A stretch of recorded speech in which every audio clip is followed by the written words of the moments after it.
Bonjour à tous et bienvenue dans Smart Patrimoine. Smart Patrimoine, l'émission qui vous accompagne dans la gestion de vos finances personnelles et l'émission qui décrypte également avec vous les enjeux et les actualités du secteur de la gestion de patrimoine. Une émission tous les jours sur Bismart. Au sommaire de cette édition, nous commencerons avec Investir responsable, notre rendez-vous dédié à l'investissement durable, responsable ou à impact. Novetic et l'ADEME ont réalisé une étude annuelle sur les fonds durables, sur l'analyse de la transition écologique. Anne-Catherine Husson-Traoré, directrice générale de Novetic, sera sur le plateau de Smart Patrimoine pour venir nous en parler dans un instant. Qui sont les nouveaux investisseurs français? C'est la question qui va nous animer dans Enjeux Patrimoine. L'AMF et l'OCDE ont publié une étude qui dresse le portrait des nouveaux investisseurs français. Décryptage avec Claire Castanet, directrice des relations avec les épargnants et de leur protection chez l'AMF, et avec Thomas Moncourrier, analyste au sein de l'OCDE. Enfin, dans l'œil du CGP, nous nous pencherons sur les valeurs liées à la défense avec Cédric Marc, président de Patrimonio Finance.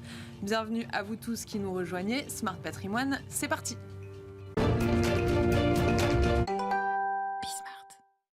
Et c'est parti pour Investir responsable, notre séquence dédiée à l'investissement durable, responsable ou à impact dans Smart Patrimoine. Alors, Novetic et l'ADEME ont réalisé leur étude annuelle sur les fonds durables, sur l'analyse de la transition écologique telle que la définissaient les fonds les plus engagés. L'étude a porté sur 183 fonds, dont 161 classés article 9, ce qui représente un encours de près de 100 milliards d'euros. Pour nous en parler, nous sommes ravis de recevoir sur notre plateau Anne-Catherine Husson-Traoré. Bonjour. Bonjour Pauline. Vous êtes directrice générale de Novetic. Alors, pour commencer, Anne-Catherine Husson-Traoré, quels sont les grands enseignements de cette étude? Eh bien, écoutez, comme nous l'avons mis en couverture de cette étude, la transition, c'est normalement le cap que devraient avoir tous ces fonds durables, puisqu'on sait que l'économie actuelle elle n'est pas très durable, que donc il y a une toute petite partie qui est assez verte aujourd'hui, et que l'objectif, normalement, de la finance durable, c'est bien de faire passer toute cette partie marron très importante par toutes les nuances qui lui permettent de finir le plus dans le vert possible et le plus soutenable possible. C'est pour ça qu'on s'est intéressé avec l'ADEME à cette question de transition. L'ADEME, il travaille à travers des méthodologies secteur par secteur pour définir ce qu'est une transition solide. Et donc là, on a voulu regarder ce que la partie la plus avancée des fonds durables, c'est-à-dire ceux qui, en tout cas, promettent à leurs clients qu'ils vont financer la transition, finalement, comment ils organisent la sélection des entreprises sur ces types de critères. Est-ce que le volume de documentation, il peut permettre d'informer convenablement l'épargnant, selon vous, sur l'usage de ces fonds? Alors, on a un premier problème, finalement, c'est que toute la réglementation SFDR, qui est donc la réglementation qui encadre la finance durable en Europe, qui est pour l'instant sur pause d'ailleurs, parce qu'il s'est avéré qu'elle était quand même trop complexe. Pourquoi? Parce que finalement, on a fait la même réglementation pour les superviseurs que pour l'épargnant de base. Alors, le superviseur, il peut avoir droit à une documentation ultra technique auquel personne ne comprend rien. Oui, mais pas l'épargnant. Pas l'épargnant. Alors, le mot transition, il peut y comprendre quelque chose, mais il faut qu'il puisse comprendre ce qu'on met derrière. Et donc, c'est l'intérêt de notre étude, c'est qu'on est allé vraiment regarder. Alors, d'abord, on a lu ces centaines de pages de documentation technique. Donc, hommage à Nicolas Redon, qui est l'auteur de cette étude, qui les a vraiment lus. Et donc, ça montre bien qu'il y a un problème. C'est-à-dire qu'on ne peut pas demander à l'épargnant de comprendre. Déjà, de les lire, ensuite de les comprendre, bien sûr, et enfin de savoir si finalement toute cette démarche de transition est crédible ou pas. Et donc c'est vraiment là où on en est aujourd'hui. Ce qui est intéressant, c'est que en même temps, ça permet de regarder un peu comment les investisseurs ont commencé à travailler, en sachant qu'ils ont un premier problème, c'est que la notion de transition, elle est tout aussi floue que la notion de développement durable aujourd'hui, et que surtout les entreprises vont petit à petit être obligées de faire des plans de transition, en particulier dans le cadre de la nouvelle loi européenne pour les entreprises qui s'appelle CSRD, mais aussi d'une future loi européenne qui devrait arriver sur le devoir de vigilance, qui, elle, s'appelle CS3D, à ne pas confondre. Enfin, les deux vont ensemble. Donc, on va probablement, 2027-2028, être obligé, pour les plus grandes entreprises, mais aussi les plus petites, d'avoir des vrais plans de transition crédibles, opposables, alignés si possible sur l'objectif de l'accord de Paris en termes de réduction climatique, etc. Donc, on a un cadre aujourd'hui. Mais en revanche, tout le monde fait comme il veut. Et chaque gérant d'actifs peut définir la transition comme il veut, puisque finalement, il n'y a pas vraiment de données. Alors, on peut avoir dans les fonds de transition, par exemple, que de la tech. Parce que la tech, a priori, c'est pas en soi un problème. Enfin, c'était souvent une solution. On est en train de s'apercevoir que ça peut potentiellement être aussi un problème parce que l'IA en particulier est très, très énergivore. Et donc, pour information, les GAFAM ont arrêté de publier leurs données de consommation d'énergie depuis quelques mois parce qu'elles étaient en train d'exploser à cause de l'IA, et que donc ça, c'est pas très bon pour le climat. Donc on voit bien qu'on est dans cette période d'incertitude. Et en fait, ce qu'on a montré dans notre étude, c'est que ce panel de fonds produisait de la documentation, une espèce d'inflation de documentation à laquelle on ne comprenait pas grand-chose, que personne n'avait les mêmes repères, et que finalement, au milieu de tout ça, n'émergeaient pas vraiment les indicateurs qui devraient être là. C'est-à-dire que, par exemple, la taxonomie des activités vertes, elle est employée, on l'a trouvée dans 14 fonds. C'est-à-dire, pour être sûr qu'on flèche du vert, on n'utilise pas l'index vert, quelque part, de l'Union européenne. De la même façon, la question de c'est quoi une entreprise à transition, comment on la mesure, sur quel type d'indicateur. On sait aujourd'hui que, par exemple, la plupart des entreprises qui communiquent des données CO2, elles le communiquent à tout casser sur leur scope 1, c'est-à-dire leurs émissions directes, leur scope 2, c'est-à-dire l'énergie qu'elles consomment, mais leur scope 3, qui la plupart du temps est le plus important, alors là, on n'a pas de données. D'accord. Donc on est vraiment un peu dans une jungle où le mot transition est séduisant, mais il va falloir mettre un peu d'ordre dans la jungle. Est-ce que ce que vous nous disiez sur les fonds, est-ce qu'ils peuvent au moins garantir quand même la démarche de transition des entreprises ou Alors, ils peuvent, par exemple, demander à ce qu'il y ait... Mais aujourd'hui, il y a très peu d'entreprises qui ont vraiment des plans de transition. Et même sur la question climatique, il y a des grosses tensions autour de ce qu'on appelle les sound climate, c'est-à-dire un plan climat soumis à ses actionnaires. Donc déjà là, on n'a pas des choses solides. Et si on parle plus globalement de plans de transition alignés sur les limites planétaires, c'est-à-dire parce qu'en fait, on parle de sujets très concrets. Par exemple, une entreprise qui a besoin de beaucoup d'eau. Prenons les semi-conducteurs. Ils ont besoin de beaucoup d'eau, les verres de lunettes, tout ça. Si aujourd'hui, l'usine qui réalise une partie X du chiffre d'affaires, elle a un problème d'approvisionnement en eau, et très clairement, ça fait partie des données dont on a besoin pour savoir comment elle organise sa transition. Et ça, on ne les a pas aujourd'hui, très rarement. Donc ça, c'est des points cruciaux. Alors, qu'est-ce qu'on a aujourd'hui ? On a finalement un indicateur qui est celui qui est le plus souvent utilisé. Oui, je vais aller vous demander quels sont les indicateurs suivis du coup. Alors, on a fait un tableau dans cette étude qui permet de comparer ce qu'on a trouvé dans les fonds. Alors déjà, effectivement, on peut s'adresser à une partie relativement aguerrie sur les sujets de transition. Ce qui nous a intéressé, c'était de montrer quels étaient les indicateurs utilisés et que finalement, ça ne pouvait pas forcément dire que l'entreprise était en transition. Alors concrètement, vous avez une initiative qui s'appelle SBTI, Science Based Target Initiative. Ça veut dire quoi ? Ça veut dire que l'entreprise a pris des objectifs de réduction carbone et qu'elle les a fait certifier par une organisation qui valide l'alignement de ces objectifs sur la trajectoire de l'accord de Paris. Donc ça, c'est bien, mais c'est de l'intention. Est-ce qu'elle le fait pour de vraies personnes ? Va vérifier sur le terrain. Est-ce qu'effectivement, on vérifie que l'intention est bonne ? C'est déjà pas mal parce qu'il y a plein de déclarations qui ne sont pas vérifiées. Là-dessus, nous, on a regardé, et c'est ça qui est surtout intéressant, il y a ce qu'on appelle par ailleurs les alliances dites net zero. C'est-à-dire, net zero, ça veut dire neutralité carbone. C'est-à-dire, quand on s'engage dans la neutralité carbone, on est censé regarder non seulement d'où on part, mais surtout quels sont ses investissements. Et là, c'est pas joli, c'est-à-dire que autant toutes les entreprises les plus sélectionnées, dont des noms connus comme Air Liquide ou Saint-Gobain, si on regarde que le sujet SBTI, finalement, elles ont l'air très en ligne et très engagées. D'accord. Si on regarde le sujet, est-ce que leurs investissements sont cohérents avec cet engagement de neutralité carbone ? Alors là, c'est beaucoup plus dans le rouge.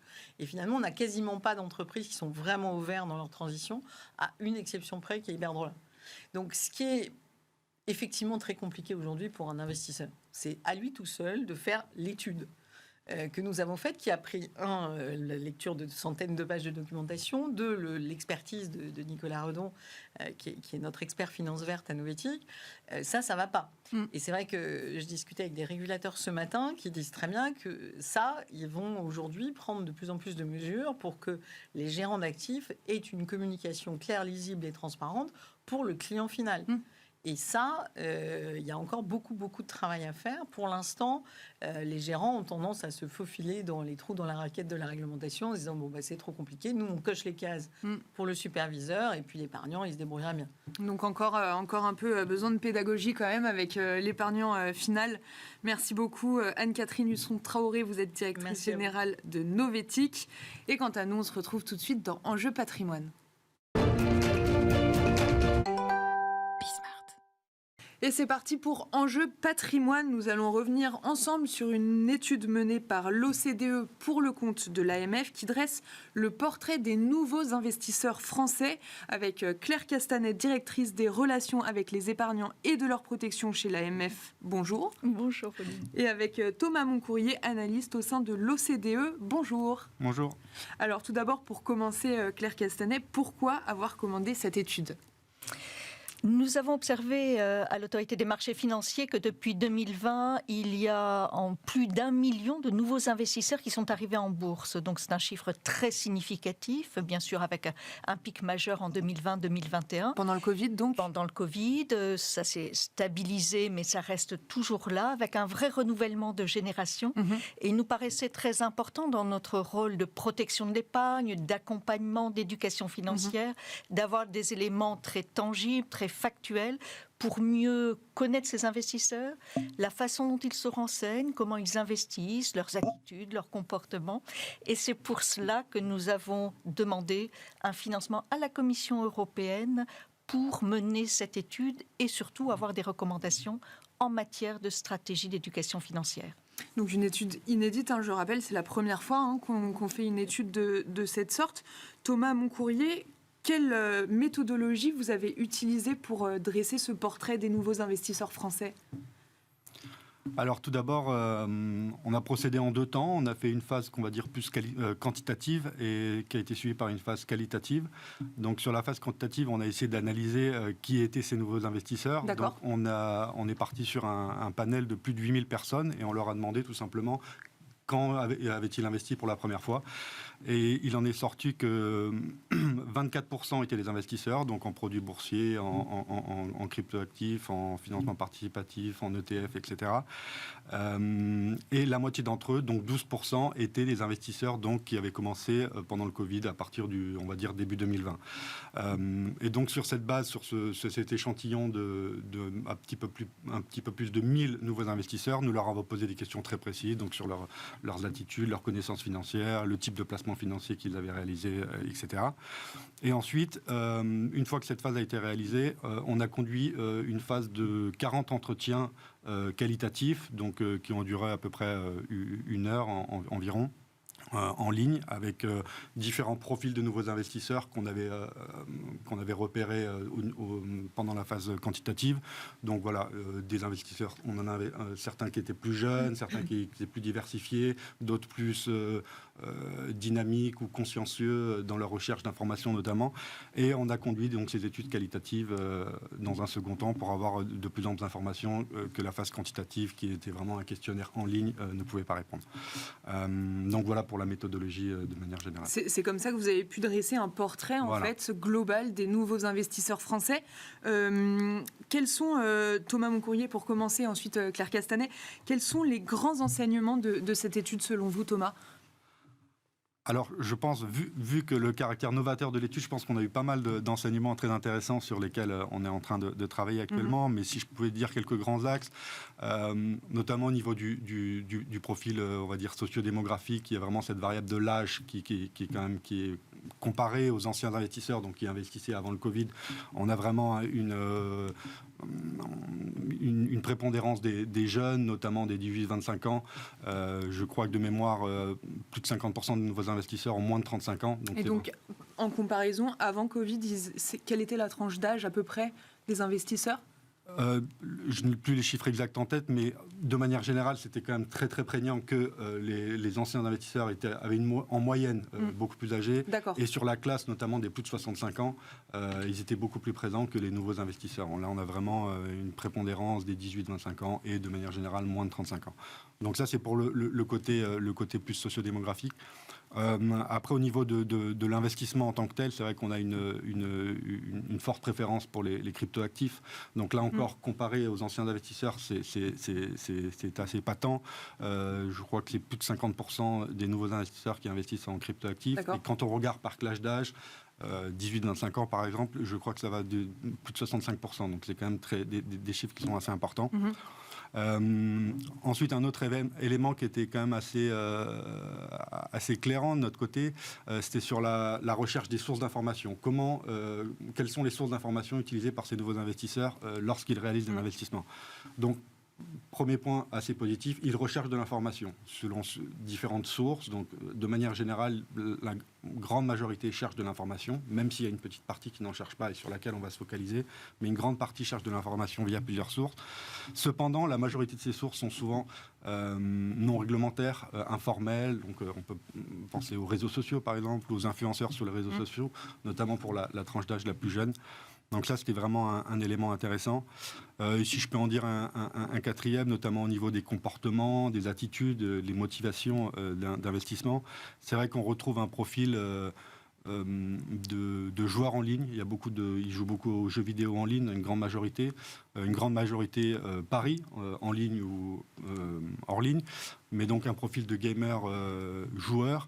Et ça se reflète dans les motivations qu'ils expriment pour commencer à investir. Donc, il y a vraiment cette notion de plaisir, de curiosité, quelque chose de sérieux aussi, mais c'est ces notions qu'on trouverait beaucoup moins pour les profils, disons, plus traditionnels d'investisseurs. Donc, Claire Castanet, tous ces enseignements évoqués par Thomas Moncourrier, en quoi ces éléments sont-ils importants pour l'AMF ? Comment vous regardez, vous, au sein de l'AMF, ces enseignements alors ?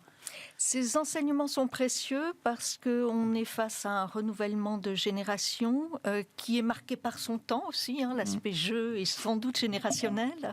Ça veut dire peut-être aussi un peu d'adrénaline, avec des motivations quand même, quelquefois qui peuvent nous apparaître paradoxales.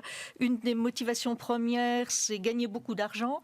Et en même temps, ils souhaitent avoir un profil risque-rendement assez modéré. Donc ça veut dire qu'ils n'ont pas en tête que pour gagner beaucoup d'argent, il faut prendre beaucoup de risques, par exemple ? Pas suffisamment, et c'est un autre constat de l'étude également, c'est qu'ils pensent avoir de très bonnes connaissances financières, et lorsqu'on les confronte aux fameuses questions OCDE, qui sont utilisées universellement pour rendre factuel, un petit peu objectiver cette connaissance, il y a un décalage.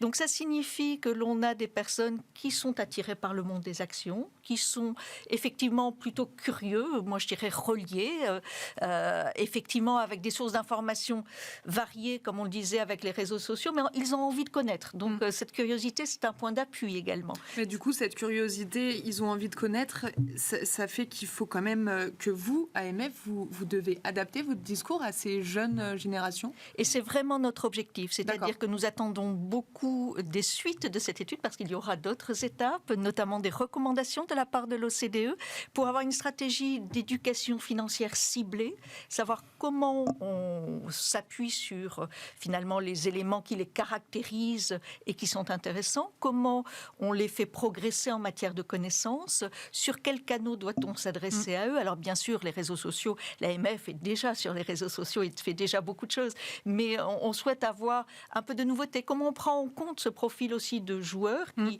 n'est pas un jugement, comment on s'appuie sur leur envie d'investir et on arrive à ce qu'ils arrivent à mieux situer leurs besoins, leurs projets et faire correspondre finalement ces besoins, ces projets à la façon dont ils vont investir en ayant pris suffisamment d'informations. Et un point qui me paraît important, c'est que parmi leur panoplie de sources d'informations, il ne faut pas qu'ils oublient, s'ils se considèrent comme investisseurs, que l'AMF est vraiment leur GPS. Ouais. Et c'est là qu'ils vont trouver de l'information solide.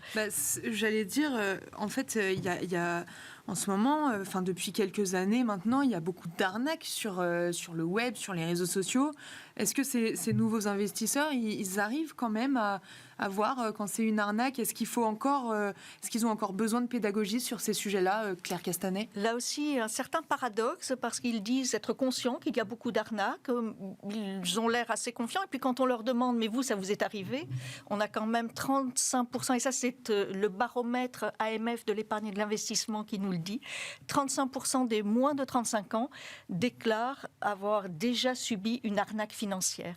C'est énorme, pourtant on connaît le sujet, mais nous avons été très impressionnés par ces chiffres-là, et ça fait partie aussi, dans cette éducation financière, des plans qu'il va falloir mettre en place pour leur apprendre à se protéger et à avoir les bons réflexes, de telle sorte à reconnaître les arnaques, ne pas tomber dedans, vérifier sur AMF Protect Épargne, qui est le service que propose l'AMF pour faire des autodiagnostics, etc. Et à votre avis, quels sont donc les bons réflexes en matière d'investissement pour les jeunes, pour les moins jeunes?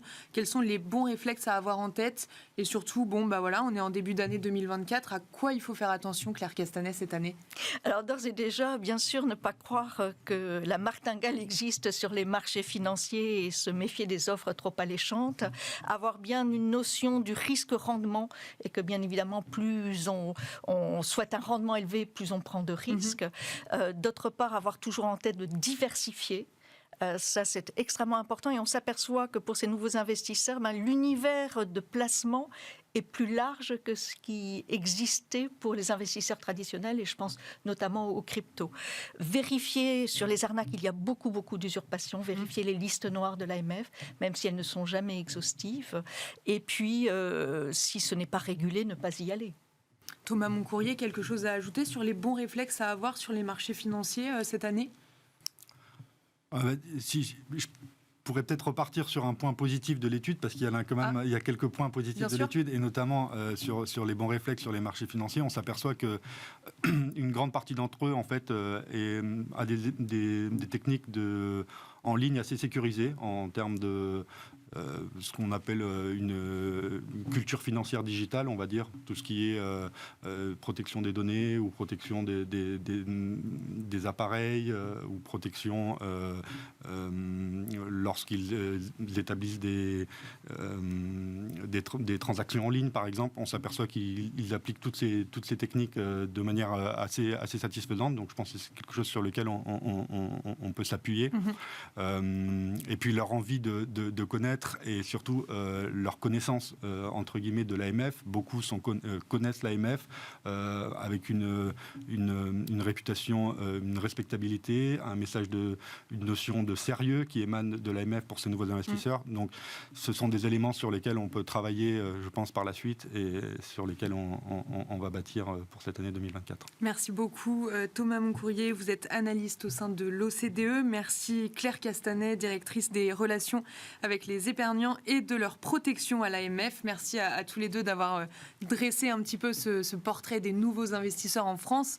Et merci à vous d'avoir suivi Enjeu Patrimoine. On se retrouve tout de suite dans l'œil du CGP. Et on se retrouve dans l'œil du CGP avec Cédric Marc, gérant chez Patrimonio Finance. Bonjour Cédric Marc. Bonjour Pauline. Alors aujourd'hui, vous souhaitez nous parler des valeurs liées à la défense. Pourriez-vous déjà nous en dire un petit peu plus sur ces valeurs ? Oui, tout à fait. Alors pourquoi j'ai voulu vous proposer ce thème-là? Parce que vous le savez, malheureusement, ces valeurs, elles sont influencées par le nombre de guerres et les conflits dans le monde. Et force est de constater que malheureusement, il y en a de plus en plus à travers le monde. La deuxième idée, c'est que notre ministre des Armées, jeudi dernier, a annoncé qu'à partir de 2024, nous allons dépasser les 2% des dépenses militaires, 2% dans le PIB national, ce qui représente 47 milliards d'euros cette année. Et l'autre idée, c'est qu'à la lecture de la loi de programmation militaire de 2024-2030, qui a été votée au Sénat et à l'Assemblée l'été dernier, par rapport à la loi précédente, il y a eu une augmentation de 40% des dépenses, avec quasiment 413 milliards d'euros qui vont être dépassés entre 2024 et 2030. Alors, ce tropisme français, il n'est pas limité à la France, parce qu'on le voit bien que en Europe, entre les dépenses 2023 et 2024, il va y avoir à peu près 13% d'augmentation de dépenses qui représentent à peu près 380 milliards d'euros. Et donc pour toutes ces raisons, je trouve, c'est ma conviction, que ces sociétés, elles vont profiter de ces investissements réguliers. Alors, quels sont les avantages et les inconvénients lorsqu'on investit dans les valeurs liées à la défense ? Les avantages, tout d'abord, c'est que ce sont des sociétés qui résistent bien au ralentissement économique. Pourquoi ? Parce qu'elles ont signé avec les États des contrats à long terme. Et de l'autre côté, les États continuent à entretenir leurs armées, même lorsque les budgets sont plus serrés. La deuxième idée, c'est qu'après l'explosion en 2022 de ces valeurs-là liées à la crise entre la Russie et l'Ukraine, on peut même l'appeler la guerre et non pas une crise, les sociétés en 2023, spécialisées dans l'armement, elles ont eu un parcours boursier très diversifié. Les sociétés européennes ont fait un peu mieux que le CAC. Et les sociétés nord-américaines, elles ont eu des performances qui étaient parfois très négatives. Je vous donne à titre d'exemple. Sur 12 mois, le CAC fait à peu près 5%. Dassault Aviation, ça fait plus 13%. Airbus, ça fait plus 16%. Bon, Safran était un événement exceptionnel puisqu'on a fait plus 37%. Mais vous avez d'autres valeurs comme Raytheon, moins 31%, Boeing, moins 4%, Lockheed Martin, moins 11% et Northrop Grumman, moins 4%. Donc pour toutes ces raisons, je pense que ça a du sens d'investir dans ces valeurs-là. L'inconvénient... C'est ce que j'allais dire. Avantage, inconvénient. Inconvénient, j'en vois deux. Le premier, je vais vous parler de la durabilité et on essaiera de terminer sur l'éthique. La durabilité, c'est vrai que les valeurs liées à la défense, généralement, ne sont pas extraordinairement vertes. Néanmoins, je souhaitais souligner que l'État et les entreprises, elles ont mis en place des plans d'investissement pour, essayer d'optimiser, les dépenses énergétiques avec un vrai axe sur la sobriété et, deuxièmement, avec une transition écologique. Enfin, en mot de la fin... Oui, est-ce que c'est éthique tout ça ? Est-ce que c'est éthique ? Bon, je dirais que ce qui est important, ce qui me paraît intéressant pour répondre à cette question, c'est que la force de dissuasion, et clairement en France, on a une force de dissuasion qui est importante, et pour maintenir cette force de dissuasion, et tout particulièrement sa crédibilité, je pense que c'est le seul moyen pour nous protéger, du moins je l'espère, pour nous protéger d'une entrée en guerre un jour. Merci beaucoup Cédric Marc, vous êtes gérant chez Patrimonio Finance. Merci à vous tous de nous avoir suivis et d'avoir suivi Smart Patrimoine sur Bismart. Et on se retrouve très vite pour un nouveau numéro. À très vite.